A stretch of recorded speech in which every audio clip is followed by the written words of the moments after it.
ঝড়ি দিয়ে সকালটা শুরু হল। ঝড়ি আসলে কি আর কাজকর্ম বন্ধ থাকে? ঝড়ির মতন হইবে আর হামাক তো কাজ করবে না লাগবে। তা আসসালামু আলাইকুম, কেমন আছেন মোর ভাই বোনেরা? মুই তোমাগুলো রংপুরিয়া পাতা আজকে আরেকখান ব্লগ নিয়ে হাজির হনো। ঝড়ির দিনত আমার সকালে কি করবো মা বেরি সেটাই তোমাগুলোর সাথে শেয়ার করে দেখতে থাকো ভিডিও খান। কাল রাত থেকে এমন টিপটাপ ঝড়ি আরম্ভ হয়েছে। এই টিপটাপ ঝড়ির দিনত কি করেন কন্ত তা উঠি দেখুন, এই দেখেন ঝড়িতে একটা আগ্নেখান ভর্তি হয়ে গেছে। তা ঝড়ি আসলে আসবো জোরে আসবো, না আসলে একবারে থামবো, এই এলে কি অনাচারের মতন। তা যাই হোক আর কোনো মুই আর কোনো ঝড়ির দিনত কি আর করং। মোর মাও দেখো তো সকালে উঠি যে মানে রান্না বান্না করে নিয়েছে। তা মুই এলা নিয়ে উঠনুং, তা উঠি রান্নাঘর যাইম। তা মুই এই যে রান্নাঘর যাওয়ার ঝড়ির মধ্যত।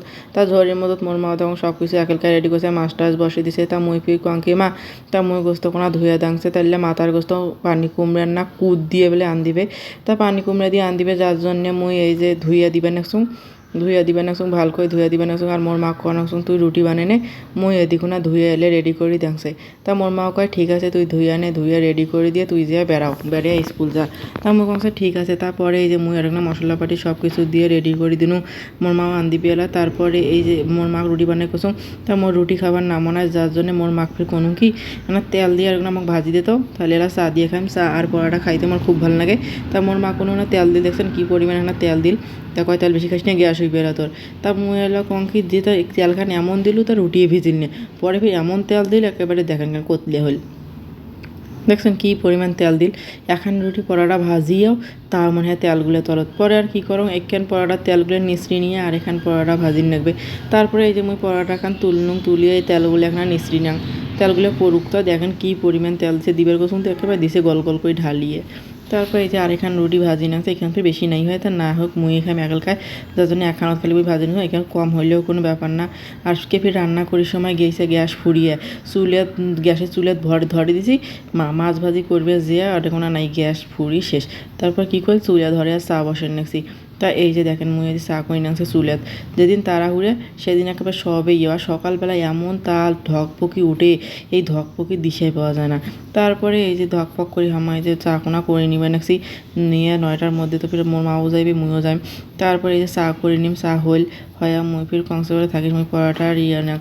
তা মুই যে মিশে না চা নিম, চা নিয়ে না পরোটা দিয়ে খেয়া মুই যাইম।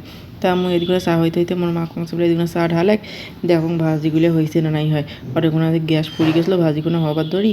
তা দেখুন হয়েছে না হ্যাঁ। তা মা দেখুন তো ভাজি হয়েছে। তারপরে আম্মু কাছে ভাজি হয়েছে, তা তুই না মেনে এই দেখেন ভাজিগুলো হয়েছে দেখছেন। তারপর চুলের দিয়ে মোর মা ফির এই যে আদুরে ভাজিগুলো করে নিছে।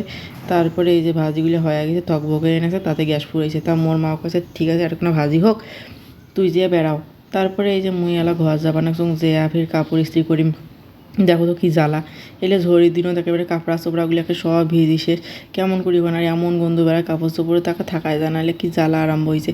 তা স্পেশালি দিন আসলে মনে হয় এমন হয় কয়শো যে কাপড় পালা হয়েছে করে নাই দেন। বারান্দা ঘর ধুয়ে সব জায়গায় কাপড় নাড়ি দেওয়া শেষ, কোনো জায়গা আর ফাঁকি নেই, কাপড় নাড়ি দেওয়ার বাকি নেই।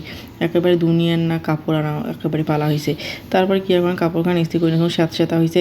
তারপরে ইস্ত্রি করে নিবেন, ইস্ত্রি করে নিয়ে যে রাস্তাতে আসলাম, দেখুন অটো পাওয়া যায় নাকি। তা ঝড়ির দিনত কি রাস্তাতে আসলে অটো পাইবেন? জীবনেও এখন অটো পাইবেন না।